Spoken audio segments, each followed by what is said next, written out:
years down the line, how they can able to build the infrastructure, we really don't know. So are it going to be a barren land or something else? We really don't know. We cannot actually think about it. I'm just putting you the answer. What I have seen, great. That's what I'm just giving you the idea about it. And I'm trying to get some idea from your end also, so we can how we can further. Zone, the projects are being shelved. Sorry? All the entire Middle East, the free trade zone, projects are getting shelved. It is a common through entire Middle East, maybe Saudi Arabia. There may be something due to fall of oil price. See, I mean, sorry?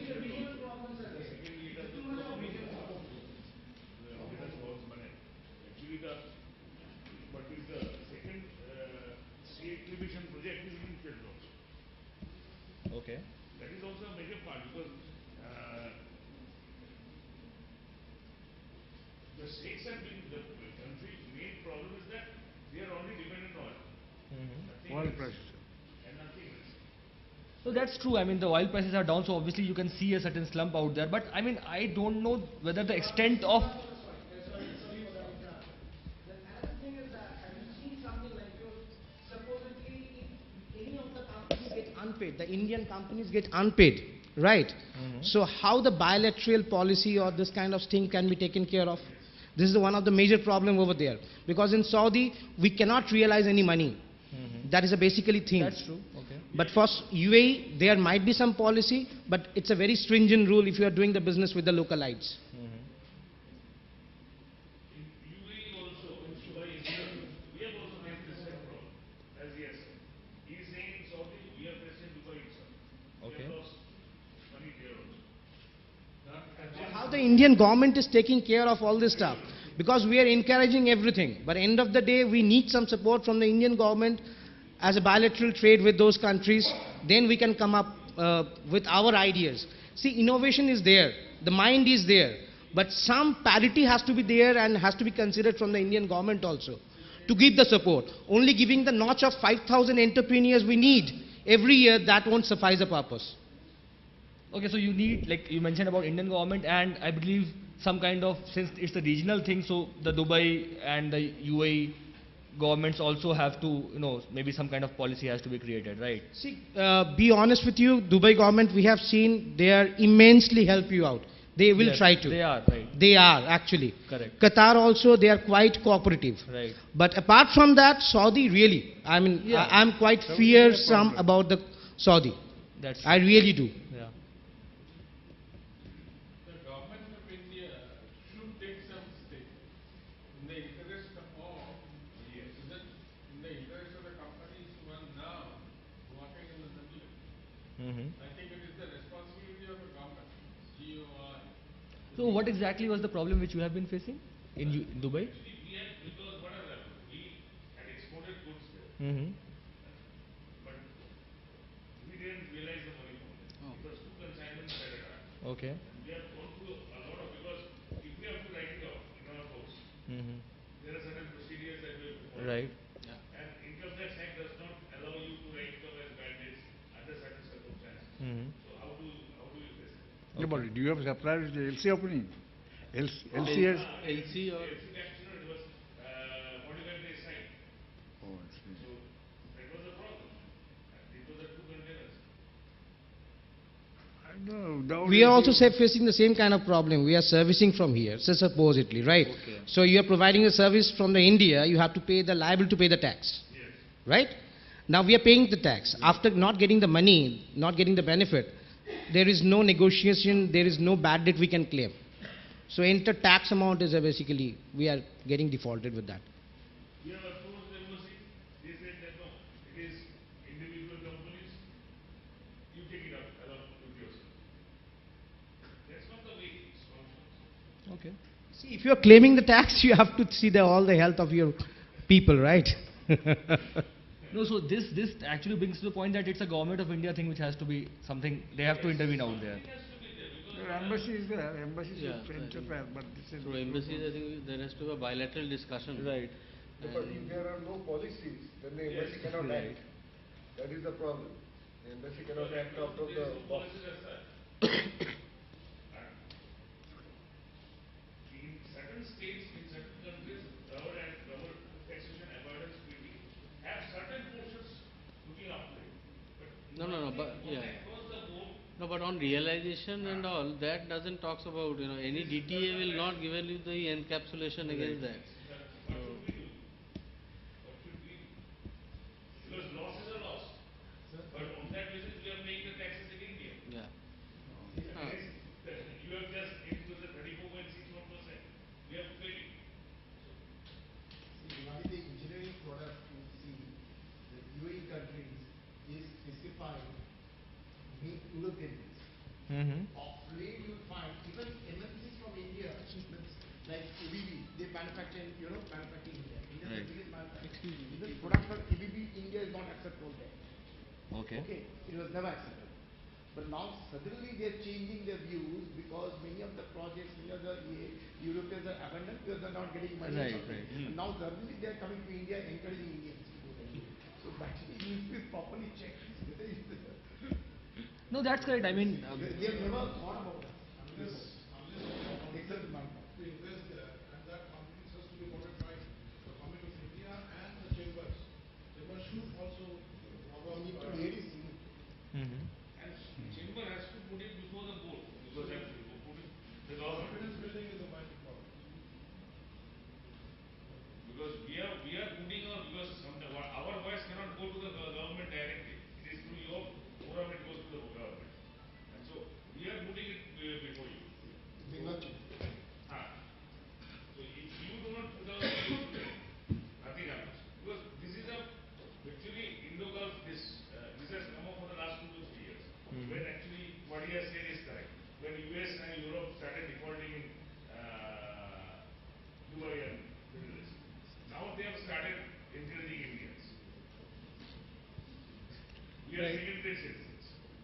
Earlier Indian good manufacturer in India was not accepted earlier. Yes, actually that has happened. Now they are accepting. that's a positive thing as well. But the point is that the Payment has to payment has to be taken care of. You are not been encouraged. 5 years, US is not used to this. When the boom was there, in the year 2000, 2001, at that time you were not encouraged.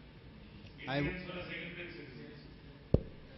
I would like to add 2 points. Yes. When market is recessionary, business is contracting. Every single possible step towards protectionism will take place. You cannot avoid that. Absolutely no options. If you are selling anything on credit, it has a risk.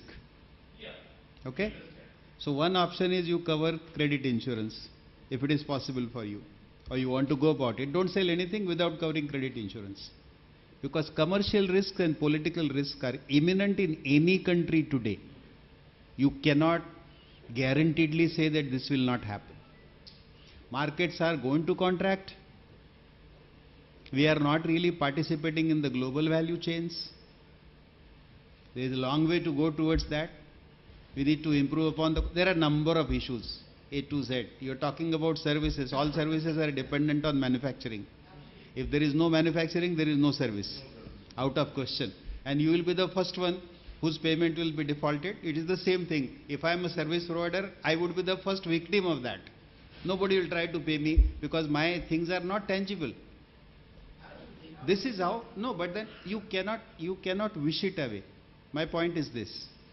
Let me tell you one more thing. We are negotiating lots of agreements at government level.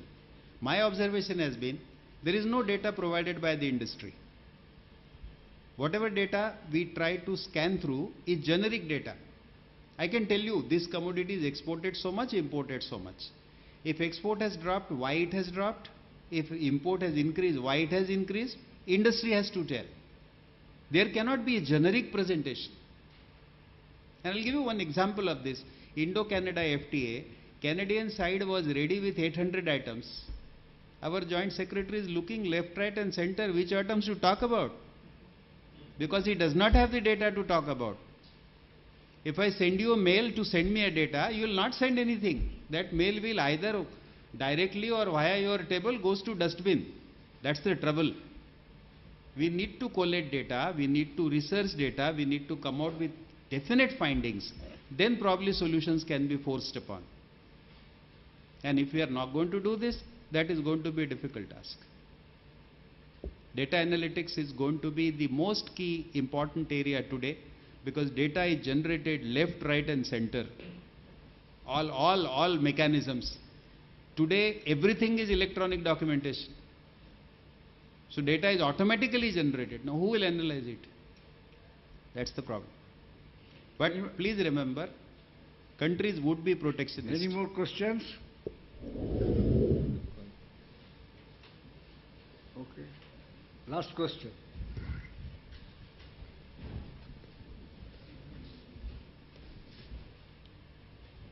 This is addressed to Mr. Maiti.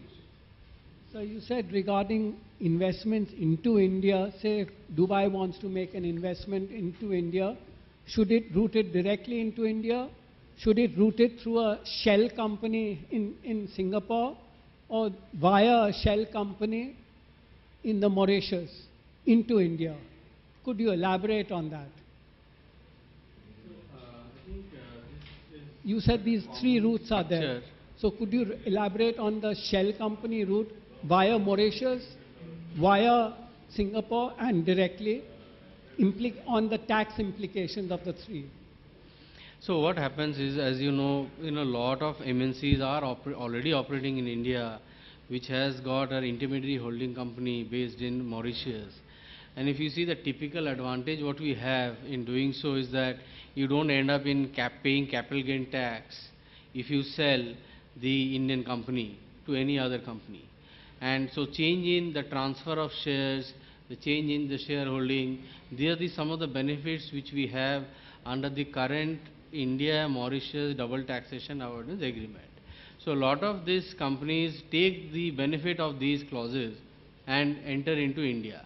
The second thing is also, in some cases through Singapore, we call it as underlying tax credit, which is more than above than what you actually pay as in a dividend tax in Singapore, and you bring the money in India.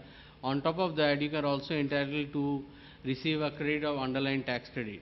So that is one of the benefits of routing it through Singapore.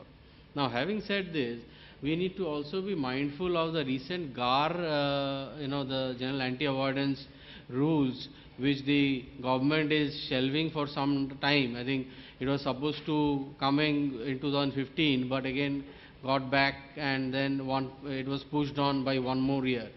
So once the GAR is introduced, what will happen is any such transaction which is primarily aimed in sort of avoidance or sort of evading the tax, that has to be carefully structured.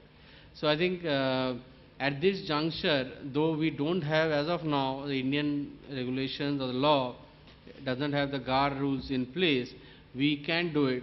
But again, it is always better to back it up with commercial substance and economic rationale.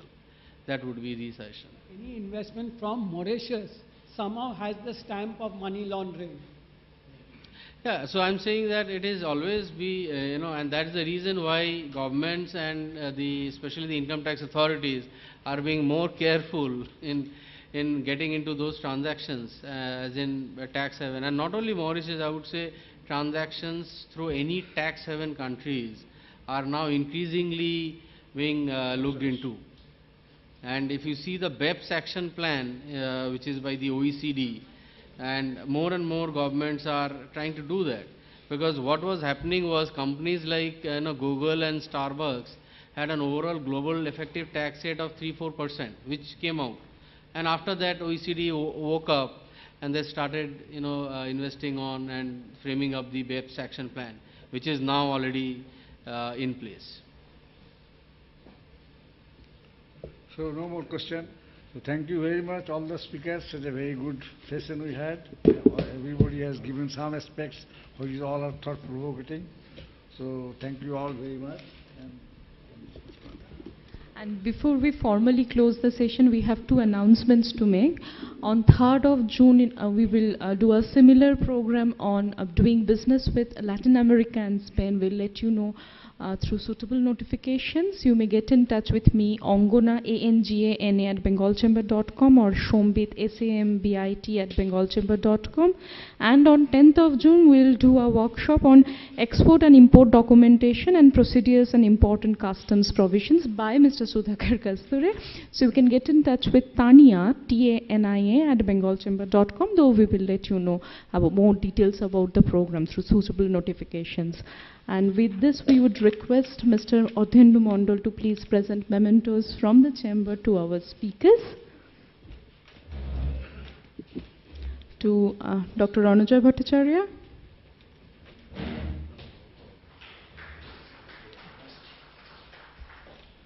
Mr. Ashwin Srivastava.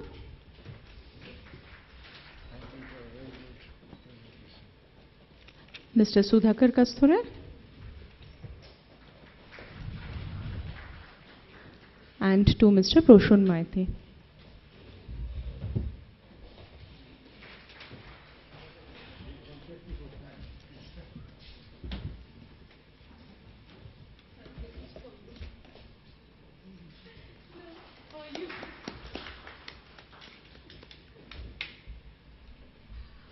Please join us for lunch in the Palladian Lounge, which is at the 3rd level. Those who are not oriented with the geography of this building, it's at the 1st level, so you'll have to go 2 more levels. Staircase and elevators are on either side of the this side and also this side, either side of the room. Thank you.